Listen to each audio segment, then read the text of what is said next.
the Suns franchise joined the NBA for the 68-69 season. From the start, the team's inclusion in the league was plagued by controversy and disappointment. To begin with, the inclusion of the team in the league had numerous critics, including NBA Commissioner at the time, J. Walter Kennedy, who felt that Phoenix was too hot, too small, and too isolated to ever become a successful market in the league. Then, just a year after joining the NBA, the Suns lost out on the chance to select future Hall of Famer Kareem Abdul Jabbar for the 1969 draft, thanks simply to the bad luck of a coin toss. Still, despite the naysayers, the team has flourished, thanks largely to the hardcore fans and the various players who have called Phoenix home over the years. Certainly, given the Suns' extensive history, the team has a notable lack of rings to its name, but they have had a number of other successes, ranging from showcasing multiple MVP players and Hall of Famers to impressive playoff runs, and, of course, the Suns are also known for producing one of the most successful iconic mascots in the history of all sports.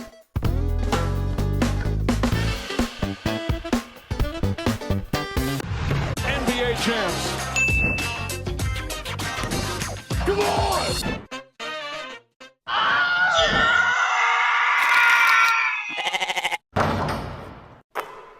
Like clubbing baby seals.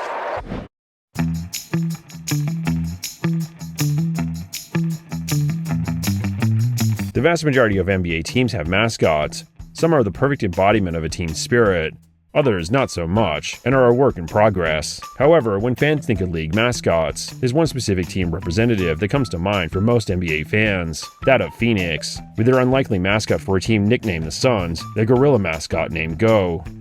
The mascot has been a beloved part of the Suns franchise ever since his official debut back for the team back in 1980, which came about under the strangest of circumstances. Typically, regardless of the sport, teams hire a marketing company to come up with a mascot. Then, it's up to the fans whether the character stays or not. Usually, this process involves a lot of trial and error, as teams try and go for something bold and weird, but not too bold or weird that it alienates fans. With this in mind, it seemed incomprehensible that the fans of a team named the Suns would embrace the idea of having a gorilla as a mascot. And, indeed, this may never have happened had it not come about completely by accident. Understandably, the Suns' early years were full of struggle. However, the team's fortunes changed in the mid-70s when the team reached the 1976 finals. From there on, the team seemingly had everything necessary to be successful, with star players to build around and a loyal fan base. However, they were lacking one key ingredient that many successful sports teams typically have: a mascot. They had made an early attempt at one, which involved a sunflower costume, but it never caught on, for obvious reasons. Then, in 1980, fans found a mascot they could embrace thanks to a singing telegram messenger. Growing up in Phoenix in the 1960s and 70s, Henry Rojas idolized Connie Hawkins and the Suns. Like many young Suns fans, he had dreamed of playing for his local team someday, even if his natural talents were in a totally different field of entertainment. Early on, Rojas established himself as a natural entertainer and comedian, as he entertained customers at restaurants with his various celebrity impressions. As an adult, he got a part-time job as a messenger for the Easton Onion singing telegram service. Typically, a job involved Rojas showing up to a gig in a tuxedo to sing happy birthday to someone. However, other times, customers would request that the messenger wear a specific costume. A gorilla suit was one such outfit, and in 1980, Rojas was given the job of dressing up as the animal to deliver a message to a fan at the Suns' home arena during a game. Although the job would ultimately change Rojas' life for the better, he initially tried his best to get out of it.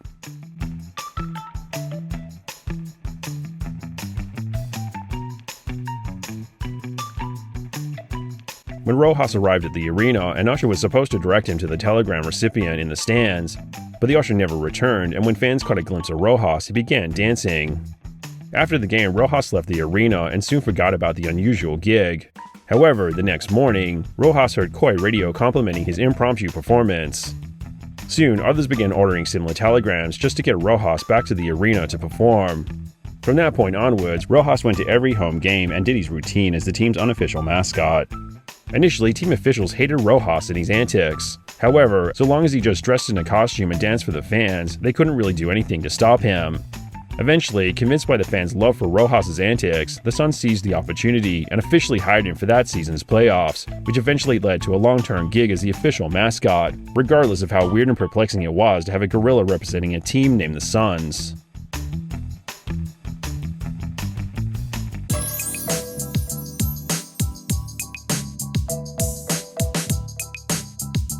Rojas' initial incarnation of Go was not the high-flying dunk master that the icon became in later iterations. Rather, his style was rooted in animated physical comedy, impressions, and improvisation, as it reacted to current events around the league and controversies impacting opposing teams. Rojas never expected the gorilla gimmick to stick.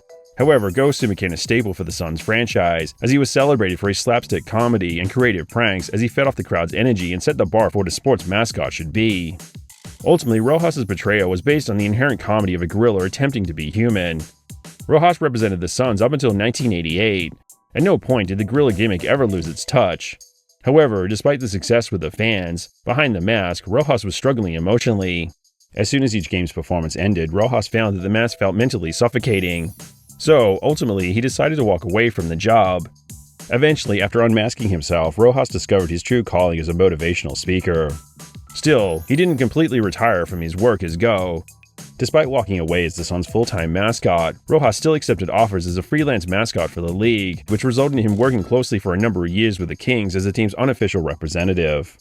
During Rojas' time in Sacramento, Rojas amped up his comedic performances, resulting in some of Go's most iconic moments, such as his Pat Riley impression and trolling the Pacers during a huddle. Ultimately, Rojas walked away from Go for good after just a couple of years in Sacramento, who eventually replaced him with the much more appropriate Slamson the Lion in 1997.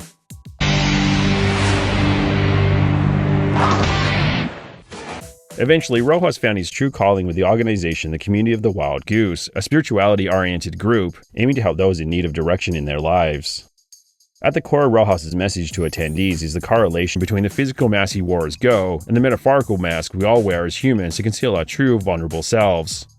Meanwhile, after Rojas departed from the Suns, he was soon replaced with the next Go represented by Bob Wolfe. All up, Rojas was the man responsible for developing the character of Go, establishing him as a master of slapstick comedy and a relentless prankster as he trolled fans, refs, players, and coaches. Wolfe would continue this legacy. However, he would add another aspect to the character that would see the mascot go from an engaging spokesperson to a thrilling, high-flying entertainer, with the addition of elaborate stunts to Go's already extensive repertoire.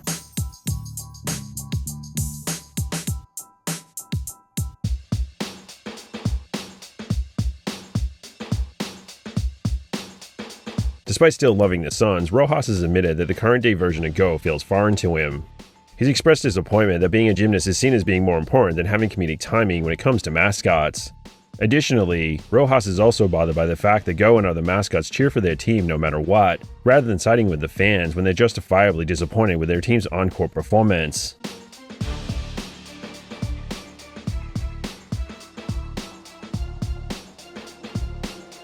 Ultimately, the reality is that the shift in Go's personality is the result of the fact that Rojas and Wolfe come from very different backgrounds in show business. Rojas had more of a slapstick approach to entertainment, while Wolfe was all about spectacle with elaborate high-flying routines rather than classic pranks. And realistically, at the time Wolfe took over the role of Go, crazy dunks were something that greatly appealed to people, even those who weren't necessarily basketball fans. After Charles Barkley was traded to the Suns in June 1992, the Suns' popularity skyrocketed, as did attention for Go, who, despite only officially representing Phoenix, effectively became the league's mascot both throughout the US and internationally as the game expanded globally. As popular as Rojas' incarnation of Go was throughout the 80s, when it came to the 90s, fans well and truly wanted to see stunts over jokes, and Wolfe was the perfect person for this new version of Go. Wolfe's early goal after attending Arizona State was to be an Olympic gymnast, though it soon became clear that that would never happen. Fortunately, he soon found that he could transition his world-class gymnastic expertise into elaborate high-flying dunks, as Wolfe added another layer to the already well-established character of Go. During Rojas' time as the mascot, many of his skits were improvised. In contrast, Wolfe would change into multiple outfits over the course of a single game, utilizing dozens of props, most of which Wolfe himself made at home, as each performance was a meticulously staged event. With Wolfe behind the mask, Go became the first NBA mascot to dunk off a mini trampoline, the first to dunk through a ring of fire, the first to ride a Harley on the court, the first to use videotaped skits, the first to dunk off a crumbling model of the Empire State Building, and the first to dunk after being propelled from the three-point line by a catapult. Although Wolfe's incarnation differed dramatically from Rojas's, he still embodied the spirit of the character. Much like with Rojas, who had always been up for doing public events off the court, Wolfe was also heavily involved in the public outreach projects. Wolfe saw himself as being a tool of sort that the team could use to solicit communication between the team and the public for both marketing purposes and educating kids, encouraging them to make positive choices in life, and promote learning through reading with their program Book the Gorilla, for which children write a book with Go as the main character, and if their book is selected, Go acts it out for them. Beyond the stunts and the public appearances, there were numerous standout moments during Wolfe's time as Go. Most notably, he once lured a blindfolded Knicks fan down a tunnel out the arena and into a dumpster, which was promptly hauled away. But there's also been some volatile moments. In March 1999, the NBA Players Association filed a complaint against the Suns on behalf of the then Kings player Oliver Miller. The complaint related to a skit by Go, for which he made light of Miller's obvious weight issues, as the player was listed at 370 pounds, but was almost certainly heavier than that. He did a overweight version of Oliver Miller's skit where he padded his gorilla costume, with a lot of padding put on an Oliver Miller jersey. Yeah, that's just not right there. That is just mean-spirited. It hurt.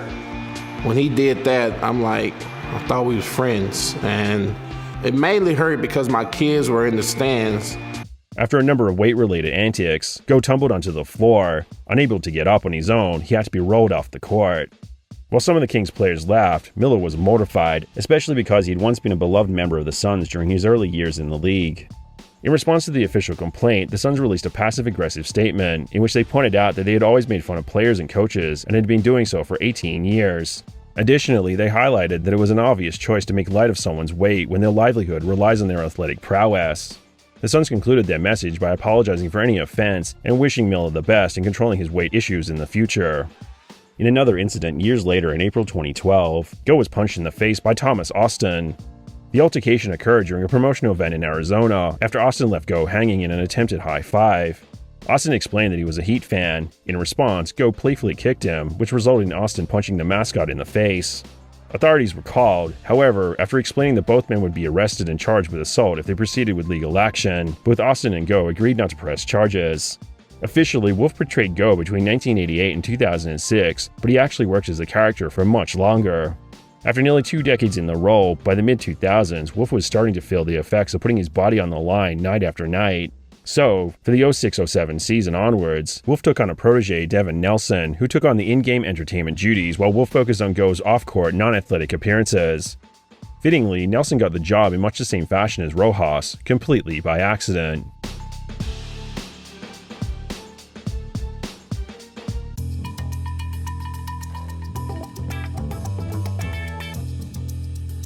Originally, Nelson's attitude in regards to the very idea of mascots was that they were a joke. Then he discovered that dressing up as the mascot for Brigham Young University, Cosmo the Cougar would pay for his education, along with providing him with free food.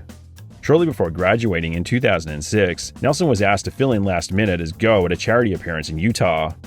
Unbeknownst to him, the ostensible one-off gig was actually an audition for the job as the iconic mascot.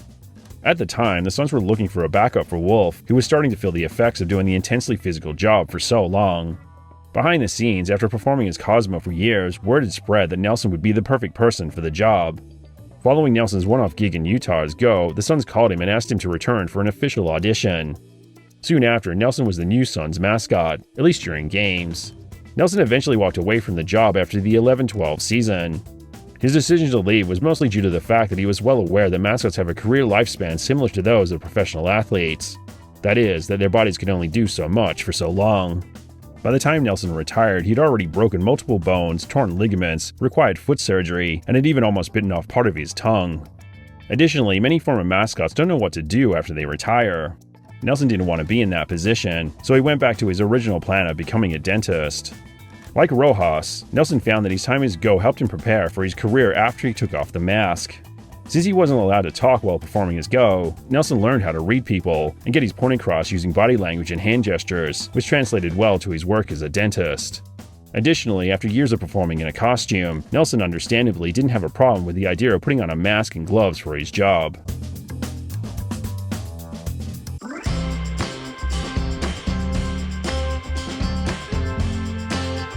As of April 2023, the identity of the current incarnation of Go who replaced Nelson is a closely held secret by the Suns, who will only reveal their identity when they eventually retire. It's also unclear if Wolfe is still involved in Go's off-court appearances, or if being punched in the face made him rethink public appearances as a mascot that were supposed to be free from risk of injury. Whoever it is that replaced Nelson, they've carried on the celebrated legacy of the iconic mascot. In 1997, the league's mascots started having an annual meeting in the form of the NBA Mascot Conference. Since 2005, the organization has selected an individual to be honored as the Mascot of the Year. Strangely, despite his contributions to the profession, Go has never actually received the honor. Ironically, a big reason for this is because he's been so influential on the mascots that followed him, as they took Go's classic pranks and stunts and expanded upon them, making them their own. Still, as a testament to his impressive career, Go was honored in 2005 when he was selected to be one of the 3 inductees of the inaugural Mascot Hall of Fame, alongside Philly Fanatic for the Philadelphia Phillies and San Diego's Famous Chicken, cementing Go's well-deserved place in sporting history, even if, sometimes, he's been so good at his job that he's actually been detrimental to his own team.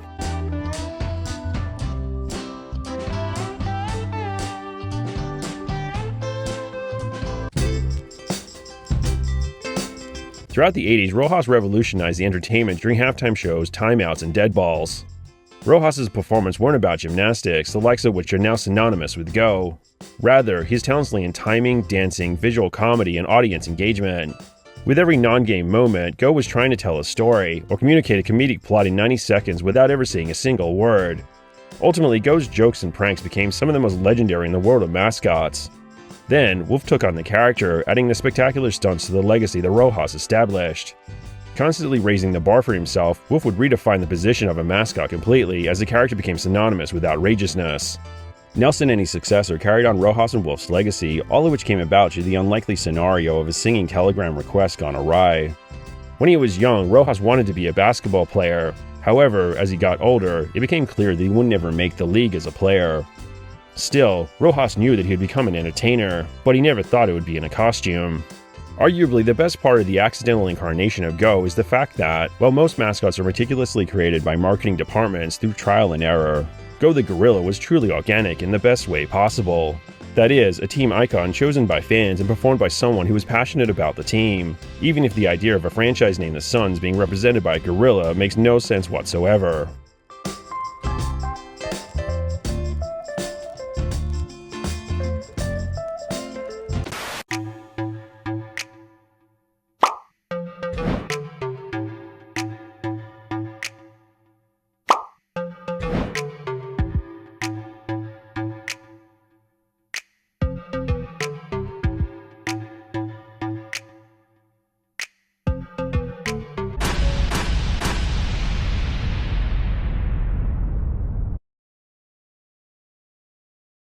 That's just not right there. That just means